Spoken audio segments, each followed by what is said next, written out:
Welcome to the part 26 of chapter 7, and it is the last part of chapter 7. After that we will start with chapter 8. तो पिछले part के अंदर हमने आपको group 18 that is noble gases start कराया था। Group 18 को हम जीरो ग्रुप भी बोलते हैं। जीरो ग्रुप क्यों बोला जाता है? क्योंकि जो ग्रुप 18 के एलिमेंट्स है वो कोई भी केमिकल एक्टिविटी शो नहीं करते हैं, क्योंकि उनके जो आउटरमोस्ट सेल होता है वो फुल्ली फिल्ड होते हैं, इसलिए वो ना तो कोई इलेक्ट्रॉन गेन कर सकते हैं और ना ही लूज कर सकते हैं। ठीक है, तो इस पार्ट में अब हम केमिकल एक्टिविटी के बारे में पढ़ेंगे और some important compound of group 18 पढ़ते हैं, जिसमें हम उनकी स्ट्रक्चर्स और फिजिकल प्रॉपर्टीज़, केमिकल प्रॉपर्टीज़ और यूजेस के बारे में पढ़ेंगे। ठीक है, तो आइए देखते हैं केमिकल प्रॉपर्टीज़। अगर आप जनरली बात करते हैं, जो नोबल गैसेस होते हैं वो लीस्ट रिएक्टिव होते हैं। उनकी जो रिएक्टिविटी होती है वो दो कारणों की वजह से होती है। The noble gases have the stable electronic configuration except helium, stable electronic configuration of NH2 NP6। Helium को छोड़कर जितने भी नोबल गैसेस होते हैं सभी का जो इलेक्ट्रॉनिक कन्फिग्रेशन होता है वो NH2 NP6 होता है। ठीक है, हीलियम का 1s2 होता है और N2 NP6 होने का मतलब है कि उनका जो आउटरमोस्ट सेल होती है वो फुल्ली फिल्ड होती है और उनका जो इलेक्ट्रॉनिक कन्फिग्रेशन होता है वो स्टेबल होता है। दूसरा जो रीजन है, एक तो उनकी जो आयनाइजेशन एंथैल्पी होती है वो बहुत हाई होती है। ठीक है, और जो इलेक्ट्रॉन गेन एंथैल्पी होती है वो भी पॉजिटिव होती है। बेसिकली जो एलिमेंट आपके रिएक्टिव होते हैं उनकी जो आयनाइजेशन एंथैल्पी है वो लो होती है और जो इलेक्ट्रॉन गेन एंथैल्पी है वो नेगेटिव होती है। लेकिन जो आपके नोबल गैसेस हैं उसमें ये बिल्कुल अलग है। इसमें क्या है कि आयनाइजेशन एंथैल्पी बहुत ज़्यादा हाई होती है और जो इलेक्ट्रॉन गेन एंथैल्पी है वो बहुत ही ज़्यादा पॉजिटिव होती है। पॉजिटिव का मतलब है कि वहाँ पर हमको हीट देने की ज़रूरत पड़ेगी अगर आप उसके अंदर कोई भी एक इलेक्ट्रॉन ऐड करना चाहते हैं। ठीक है, तो लेकिन एक साइंटिस्ट थे नेल बार्टलेट, उन्होंने जब वो एक कंपाउंड प्रिपेयर कर रहे थे तो जब उन्होंने एक कंपाउंड बनाया रेड कलर का, जब उन्होंने मोलिकुलर ऑक्सीजन और हेक्साफ्लोराइड प्लेटिनम हेक्साफ्लोराइड की रिएक्शन कराई तो उनको एक कंपाउंड मिला O2PTF6। ठीक है, जब O2PF6 बन गया फिर उन्होंने एक चीज़ ऑब्जर्व की कि जो मोलिकुलर ऑक्सीजन होती है, मोलिकुलर ऑक्सीजन का मतलब है O2 फॉर्म में, ऑक्सीजन O2 फॉर्म में है, मोलिकुलर ऑक्सीजन का मतलब ये है। ठीक है, कि जो मोलिकुलर ऑक्सीजन होती है उसकी जो आयनाइजेशन एंथैल्पी होती है वो जेनॉन की आयनाइजेशन एंथैल्पी के बिल्कुल क्लोज होती है। ठीक है, आप यहाँ पर देख सकते हैं O2 की जो है वो 1175 किलो जूल पर मोल है और जेनॉन की 1170 किलो जूल पर मोल है। तो उन्होंने गैस किया कि भाई जब दोनों की आयनाइजेशन एंथैल्पी सेम है, क्यों ना एक बार मोलिकुलर ऑक्सीजन को हटाकर उसकी जगह जेनॉन यूज करके देख लेते हैं। ठीक है, तो उन्होंने क्या किया, ऑक्सीजन को हटाकर उसके स्थान पर क्या यूज किया, जेनॉन को यूज किया और उन्होंने देखा कि जेनॉन के साथ भी रेड कलर का सब्सटेंस बन रहा है। जेनॉन प्लेटिनम हेक्साफ्लोराइड बन गया। ठीक है, दोनों ही रेड कलर के सब्सटेंस है। तो जैसे इसके बाद तो एक लहर सी आ गई। उसके बाद उन्होंने जेनॉन के अलग अलग कंपाउंड बनाए। जेनॉन के जो कंपाउंड्स बनाए उन्होंने सिर्फ फ्लोरीन और ऑक्सीजन के साथ ही बनते हैं, क्योंकि जो फ्लोरीन और ऑक्सीजन होते हैं उनकी जो इलेक्ट्रोनेगेटिविटी होती है वो बहुत ही ज़्यादा हाई होती है। इसीलिए जितने भी आपके नोबल गैसेस होते हैं वो सिर्फ ऑक्सीजन और फ्लोरीन के साथ ही कंपाउंड बनाते हैं। ये आपसे पूछा जा सकता है, या आपसे पूछा जा सकता है किस साइंटिस्ट ने सबसे पहले कंपाउंड बनाया या सबसे पहले कौन सा कंपाउंड बना। तो सबसे पहला कंपाउंड आपका यही बना था HCFPTF6। ठीक है, जेनॉन प्लेटिनम हेक्साफ्लोराइड सबसे पहला कंपाउंड था जो कि नोबल गैसेस का बना था। उसके बाद उन्होंने जेनॉन के बहुत सारे कंपाउंड बनाए फ्लोरीन और ऑक्सीजन के साथ, क्योंकि फ्लोरीन और ऑक्सीजन के ही कंपाउंड पॉसिबल थे, क्योंकि ऑक्सीजन और फ्लोरीन की जो इलेक्ट्रोनेगेटिविटी होती है वो बहुत ज़्यादा हाई होती है और साइज भी कम होता है। इसमें अगर हम क्रिप्टॉन की बात करते हैं तो क्रिप्टॉन सिर्फ डाइफ्लोराइड बनाता है, ठीक है। और रेडोन जो होता है, रेडोन के कंपाउंड कोई भी नहीं पता लगा सके हैं, लेकिन फिर भी जो रेडोन डाइफ्लोराइड होता है RnF2 वो रेडियो ट्रेसर टेक्निक से ऑब्जर्व हुआ था। But no compound of ArN are not known because of their small size, high electronegativity, high positive electron gain enthalpy and high ionisation enthalpy की वजह से helium, neon और argon के कोई भी कंपाउंड अभी तक मिले नहीं है, ठीक है। तो सबसे पहले जो हम बात करेंगे वो जेनॉन फ्लोरीन के कंपाउंड बनाएंगे। जो जेनॉन होती है वो फ्लोरीन के साथ डायरेक्ट रिएक्शन करके 3 बाइनरी फ्लोराइड्स बनाते हैं। बाइनरी का मतलब होता है जिसमें 2 ही तरीके के एलिमेंट होते हैं, तो xenon difluoride, xenon tetrafluoride and xenon hexafluoride. XCF2, XCF4 and XC6 direct reaction बनते हैं अंडर सुटेबल कंडीशन। तो अगर आपको जेनॉन डाइफ्लोराइड बनाना है तो जेनॉन को आपको XX में लेना पड़ेगा और फ्लोरीन को लिमिटेड अमाउंट में लेना पड़ेगा। तो Xc + F2 it will give XCF2 solid.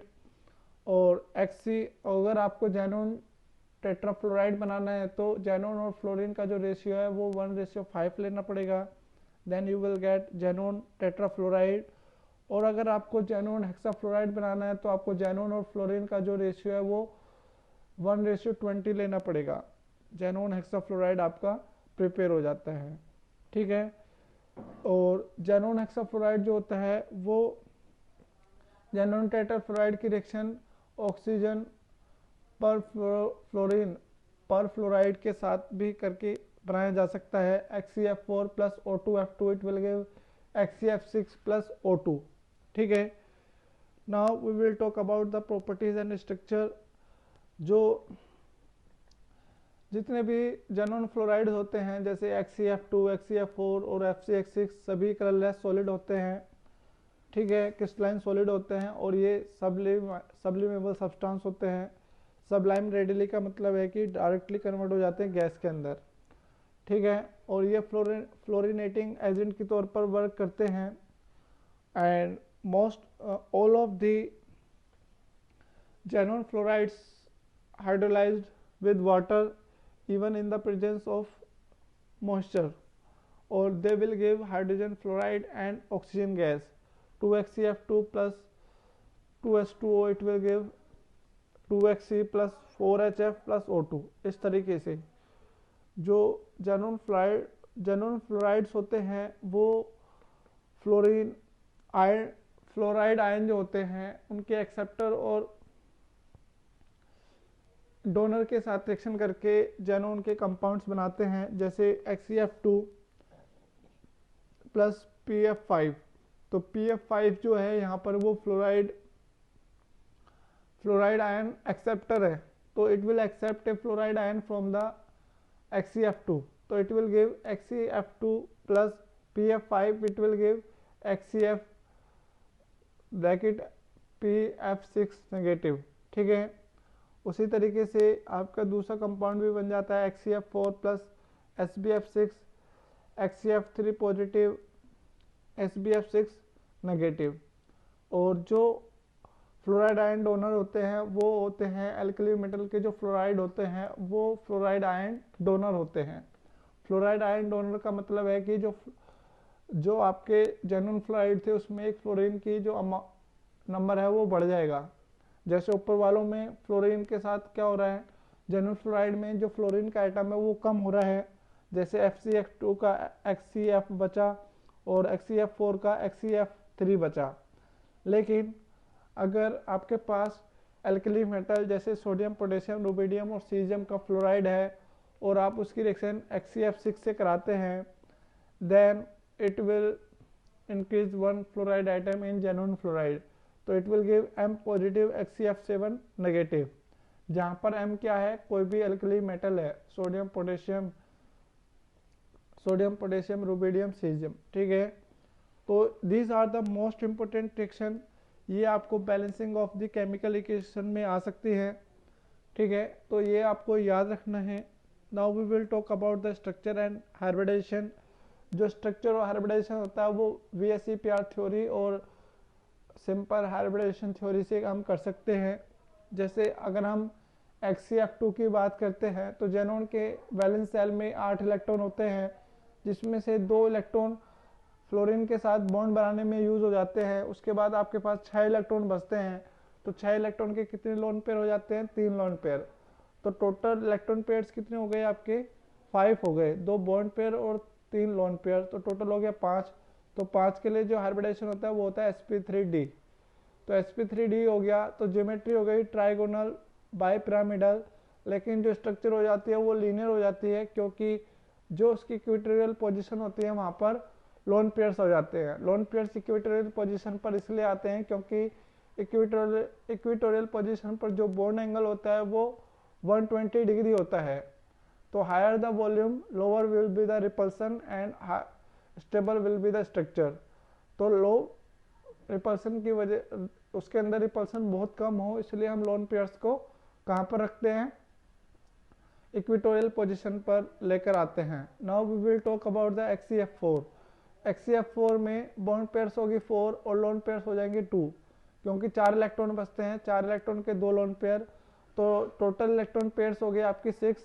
तो 6 के लिए हाइब्रिडेशन होता है sp3d2, और इसमें ज्योमेट्री जो होती है वो ऑक्टाहेड्रल होती है, लेकिन जो स्ट्रक्चर होती है वो स्क्वायर प्लेनर होती है, क्योंकि जो भी 2 एक्सियल पोजीशन होती है ऑक्टाहेड्रल के अंदर they are occupied by the lone pairs, क्योंकि उसके अंदर 2 लोन पेयर्स होते हैं, तो वो lone pairs do not contribute to the structure, that's why its structure is square planar. तो आपको याद रखना है कि जब 2 लोन पेयर और 4 बॉन्ड पेयर होते हैं तो वहाँ पर स्ट्रक्चर क्या होती है? स्क्वायर प्लेनर होती है, और ज्योमेट्री ऑक्टाहेड्रल होती है। ठीक है, और हाइब्रिडेशन क्या होता है? sp3d2 होता है। टोटल 6 हो गए ना, 6 ऑर्बिटल्स हो गए, एक s का, 3 p के और 2 d के। Now we will talk about HCF6।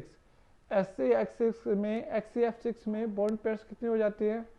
6 हो जाती है, और लोन पेयर्स कितने हो जाता है? 1 हो जाता है। अगर हम इनको जोड़ते हैं तो टोटल कितना हो जाता है? 7। तो इसका हाइब्रिडेशन क्या हो गया? HCF sp3d3। तो इसकी जो ज्योमेट्री होती है वो होती है पेंटागोनल बाई पिरामिडल, लेकिन इसमें क्या है? लोन पेयर है, तो स्ट्रक्चर हो जाती है इसकी डिस्टोर्टेड ऑक्टाहेड्रल। डिस्टोर्टेड ऑक्टाहेड्रल का मतलब ये है कि इसके अंदर 6 तो बॉन्ड पेयर्स हैं और एक लोन पेयर है। लोन पेयर की वजह से इसकी जो नॉर्मल ऑक्टाहेड्रल कंडीशन होनी चाहिए थी वो थोड़ी डिस्टोर्ट हो जाती है due to the presence of lone pair. तो distorted octahedral, it is the only compound which have distorted octahedral, you have to remember this. अगर आप सिर्फ ऑक्टाहेड्रल लिखते हैं दैट विल बी रॉन्ग, आपको कंप्लीट लिखना है कि दैट इज डिस्टोर्टेड ऑक्टाहेड्रल। ठीक है, now we will talk about the xenon oxygen compounds. तो ज़ैनोन ऑक्सीजन कंपाउंड्स जो होते हैं वो hydrolysis of HCF4 and HCF6 से बनता है। तो जब हम HCF4 का हाइड्रोलाइसिस करते हैं 6HCF4 plus 12H2O, it will give 4Hc plus 2HCO3 plus 24HF plus 3O2। ठीक है, और HCF6 plus 3H2O, it will give HCO3 plus 6HF। Okay, but जो HCF6 है वो पार्शियल हाइड्रोलाइसिस करने पर ऑक्सीफ्लोराइड्स भी देता है, जैसे HCO4 एंड HCO2F2। तो HCF6 plus H2O, it will give HCOF4 plus 2HF, HCF6 plus 2H2O, it will give HCO2F2 plus 4HF। okay, now we will talk about the its property। HCO3 is the explosive solid colour होता है। Explosive solid का मतलब यहाँ पर क्या है कि अगर ये एयर के कांटेक्ट में आता है तो एक्सप्लोड कर जाता है। और HCOF4 क्या होता है? वोलेटाइल लिक्विड होता है जो कि कलरलेस होता है। Now we will talk about the structure. तो HCO3 के अंदर आपको पता है कि भाई ऑक्सीजन का एक एटम 2 इलेक्ट्रॉन यूज करता है, तो 3 एटम कितने इलेक्ट्रॉन यूज करेंगे? 6 इलेक्ट्रॉन। तो 6 इलेक्ट्रॉन जो होते हैं 6 electron are consumed in bonding with oxygen. तो 6 इलेक्ट्रॉन ऑक्सीजन के साथ बॉन्ड बनाने में कंज्यूम हो जाते हैं। तो कितने बचते हैं उसके पास? दो इलेक्ट्रॉन बचते हैं। तो 2 इलेक्ट्रॉन की लोन पेयर कितनी हो गई? 1। तो 3 + 1 = 4। तो इसका हाइब्रिडेशन हो गया sp3। तो ज्योमेट्री हो जाएगी टेट्राहेड्रल और जो स्ट्रक्चर हो जाती है वो हो जाती है ट्राइगोनल पिरामिडल, जैसे कि आप देख सकते हैं। Now we will talk about the HCF4। तो HCF4 के अंदर तो इसमें 2 इलेक्ट्रॉन तो ऑक्सीजन के साथ यूज हो गए और 4 इलेक्ट्रॉन फ्लोरीन के साथ यूज हो गए। तो टोटल 4 और 2 6 इलेक्ट्रॉन यूज हो गए और लोन पेयर कितना बचा? 1। तो इसमें टोटल इलेक्ट्रॉन पेयर कितनी हो गई? 6 हो गई। तो 6 के लिए क्या होती है? ज्योमेट्री हो जाती है ऑक्टाहेड्रल और स्ट्रक्चर होगी स्क्वायर पिरामिडल। ठीक है, तो यहाँ पर आप देख सकते हैं जो फ्लोरीन एटम है वो आपके इक्वेटोरियल पोजीशन पर है और एक्चुअल पोजीशन पर आपका ऑक्सीजन आ जाता है। Now we will talk about the structure of Hc2O तो ऑक्सीजन के साथ बॉन्डिंग में 4 इलेक्ट्रॉन कंज्यूम हो गए, 2 इलेक्ट्रॉन फ्लोरीन के साथ कंज्यूम हो गए। तो टोटल इलेक्ट्रॉन कितने कंज्यूम हो गए? 6। तो 6 इलेक्ट्रॉन कंज्यूम हो गए तो लोन पेयर कितनी बची? 1। 2 इलेक्ट्रॉन बचे ना, 2 इलेक्ट्रॉन की एक लोन पेयर हो गई। बॉन्ड पेयर कितने हो गए? ऑक्सीजन के 2, फ्लोरीन के 2, तो बॉन्ड पेयर होगी 4। तो lone pair plus bond pair = 5। तो 5 इलेक्ट्रॉन पेयर के लिए जो हाइब्रिडेशन है वो क्या हो जाता है? sp3d हो जाता है। ठीक है, और sp3d के लिए जो स्ट्रक्चर होती है वो क्या होती है? ज्योमेट्री जो होती है वो ट्राइगोनल बाइपिरामिडल होती है। लेकिन अगर ट्राइगोनल बाइपिरामिडल में एक लोन पेयर हो जाए और 4 बॉन्ड पेयर हो जाए तो स्ट्रक्चर बनती है सीसो। सीसो आप देख सकते हैं सॉरी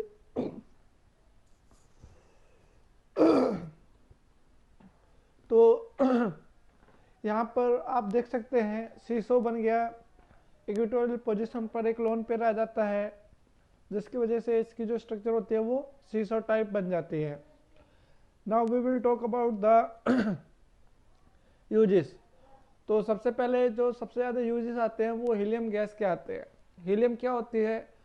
ये नॉन इनफ्लेमेबल गैस होती है और बहुत लाइट होती है, इसलिए इसको हम बैलून्स में और जो भी आपके एरोप्लेन्स के जो टायर्स होते हैं उसके अंदर फिल की जाती है। और मेटोलॉजिकल जो बैलून्स होते हैं, मेटोलॉजिकल बैलून्स का मतलब है कि जो आपको एनवायरनमेंट का टेम्परेचर प्रेशर बताते हैं उसकी कंडीशंस के बारे में, वेदर की कंडीशंस बारे में, उन बैलून्स के अंदर भी इसी को फिल किया जाता है because of its non inflammability and light weight. And जो न्यूक्लियर रिएक्टर्स होते हैं उसमें एज ए कूल्ड गैस के तौर पर यूज किए जाते हैं, मतलब किसी भी चीज़ को कूल करने के लिए, क्योंकि helium is the only gas which have the lowest boiling point. ठीक है, और जो लिक्विड हीलियम गैस होती है वो कायरोजेनिक एजेंट का काम करती है, क्योंकि कायरोजेनिक एजेंट वो होते हैं जो किसी भी एक्सपेरिमेंट में लो टेम्परेचर कर देते हैं। तो जो एक्सपेरिमेंट लो टेम्परेचर पर किए जाते हैं तो उन एक्सपेरिमेंट का जो टेम्परेचर है उसको लो करने के लिए हम क्या यूज़ करेंगे? Liquid helium. ठीक है, and it is use for sustain produce and sustain powerful super conducting magnetic. तो जो सुपर कंडक्टिंग मैग्नेट होते हैं वो भी हीलियम की मदद से ही बनाए जाते हैं, और इन मैग्नेट्स का जो यूज़ होता है वो NMR और MRI में यूज़ होता है। NMR होता है न्यूक्लियर मैग्नेटिक रेजोनेंस और MRI होता है मैग्नेटिक रेजोनेंस इमेजिंग। ठीक है, और it is diluted with oxygen in diving apparatus because of it's very low solubility in blood. तो आजकल जो डाइविंग करते हैं, मतलब जो समुद्र के अंदर जाते हैं, गोताखोर जो होते हैं, उनके जो ऑक्सीजन टैंक होता है उसके अंदर हम कौन सी गैस मिक्स करते हैं? उसके अंदर हम ऑक्सीजन के साथ क्या करते हैं? हीलियम गैस यूज़ करते हैं नाइट्रोजन की जगह, क्योंकि हीलियम की जो सोलिबिलिटी होती है वो नाइट्रोजन से कम होती है। ब्लड के अंदर हीलियम की सोलिबिलिटी बहुत ज़्यादा लो होती है, इसलिए डाइवर टैंक्स के अंदर हम हीलियम गैस यूज़ करते हैं। ठीक है, now we will talk about the use of neon. तो नियॉन का जो यूज होता है वो डिस्चार्ज ट्यूब और फ्लोरोसेंट बल्ब्स में यूज होता है फॉर एडवर्टाइजमेंट डिस्प्ले। जो एडवर्टाइजमेंट डिस्प्ले लगी होती है, जो मतलब ग्लो करती है रात को स्क्रीन, तो उसके अंदर हम कौन सी गैस यूज करते हैं? नियॉन गैस यूज करते हैं फ्लोरोसेंट ट्यूब्स और discharge tubes and fluorescent bulbs के अंदर। Neon bulbs are use to botanical gardens and greenhouses. जो नियॉन बल्ब्स होते हैं उनका जो यूज होता है वो बोटेनिकल गार्डन्स और ग्रीन हाउसेस में यूज किए जाते हैं। Now we will talk about the use of argon. जो आर्गन का जो यूज होता है वो इनेट एटमॉस्फेयर प्रोवाइड करने के लिए यूज किया जाता है हाई टेम्परेचर पर। जैसे हाई टेम्परेचर पर अगर हम नॉर्मल गैस यूज करते हैं, ऑक्सीजन और नाइट्रोजन का जो मिक्सर होता है वो रिएक्शन कर सकता है इतने हाई टेम्परेचर पर, तो वहाँ पर कोई भी साइड रिएक्शन ना हो, इसलिए हम इनेट एटमॉस्फेयर क्रिएट करने के लिए आर्गन गैस यूज करते हैं। और जो आपके इलेक्ट्रिक बल्ब्स होते हैं, घरों में जो बल्ब लगे होते हैं, उसके अंदर कौन सी गैस होती है? आर्गन गैस होती है। और जो एयर सेंसिटिव सब्सटेंस होते हैं, मतलब एयर के कांटेक्ट में आने पर रिएक्शन कर सकते हैं, उन सब्सटेंस को स्टोर करने के लिए भी हम क्या यूज करते हैं? आर्गन गैस यूज करते हैं। Now we will talk about the xenon and krypton. Both xenon and krypton are useful in light bulb, जो कि एक स्पेशल पर्पस के लिए प्रिपेयर किए जाते हैं। तो लाइट बल्ब के अंदर भी ज़ेनॉन और क्रिप्टॉन हो सकते हैं, लेकिन वो एक स्पेशल पर्पस के लिए होगा, जो कि अभी डिफाइंड नहीं है, इतना ज़्यादा यूज़ होता नहीं है इनका। जो मोस्टली जो आपसे पूछा जाता है वो आर्गन या किसी भी दो नोबल गैसेस के यूजेस, तो आपके पास आर्गन है, नियॉन है, हीलियम है, इन सब के आप यूजेस बता सकते हैं। ठीक है, तो इसी के साथ ये चैप्टर कंप्लीट हो जाता है। You have to do the solve in text question, exercise question and exemplar question. If you have any doubt, you can ask me in the group or by commenting here. Okay, तो इस chapter को आप complete notes तैयार कर लेंगे और वो आप हमें सेंड करेंगे। ठीक है, तो ये चैप्टर यहीं पर कंप्लीट हो जाता है। आपको इसकी एक्सरसाइज सोल्व करनी है। आपको एक्सरसाइज में सिर्फ कंसेप्चुअल क्वेश्चन सोल्व करने हैं। जो थ्योरेटिकल क्वेश्चन है जिसमें डेफिनेशन पूछी गई है वो नहीं करने हैं, क्योंकि वो सब आप एक्सरसाइज नोट्स में कर चुके हैं। ठीक है, तो आज के लिए सिर्फ इतना ही। इस वीडियो को लाइक कीजिए, शेयर कीजिए, चैनल सब्सक्राइब कीजिए। अगर आपने सब्सक्राइब नहीं किया है तो घर पर रहिए, सेफ रहिए। ठीक है, थैंक यू।